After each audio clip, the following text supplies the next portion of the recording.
Da bismo izmjerili struju kroz otpornik, potrebno je da malo promijenimo konfiguraciju našeg multimetra na sljedeći način. Prvo treba da izvadimo ovu crvenu i spojimo ovdje.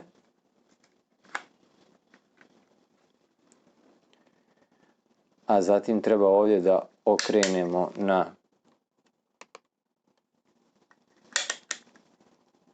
opseg struje koju očekujemo. S obzirom da smo mjerili u simulaciji 9 mA, ja ću podesiti ovdje na miliampere. Vraćam poziciju.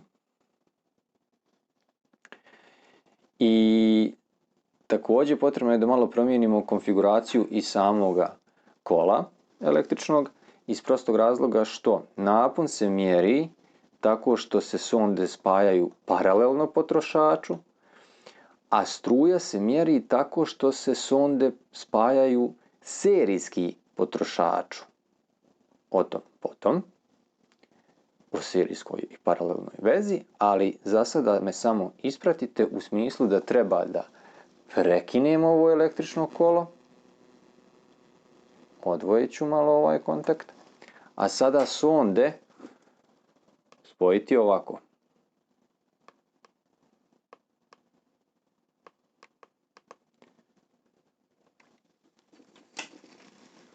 Jednu ovdje, a drugu ću spojiti evo baš ovdje. Pogledajte, mjerimo 9 mA tačno.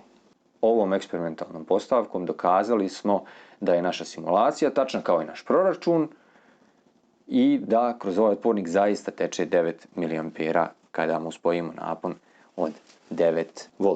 Pogledajmo sada koji je još efekat protoka struje kroz otpornik. Ako se sjetite, pomenuo sam toplotnu energiju, pa ću sada spojiti ovaj temperaturski senzor na naš multimetar i pokušati da mjerim povećanje temperature na otporniku kako povećavam intenzitet struje kroz njega. Trenutno imamo mjerenje od 23 stepena, 24, što je korektna sobna temperatura.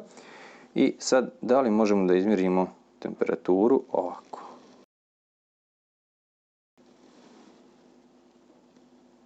Čim odvojim temperaturski senzor od otpornika, imamo umanjenje temperature na instrumentu, opet smo na 24.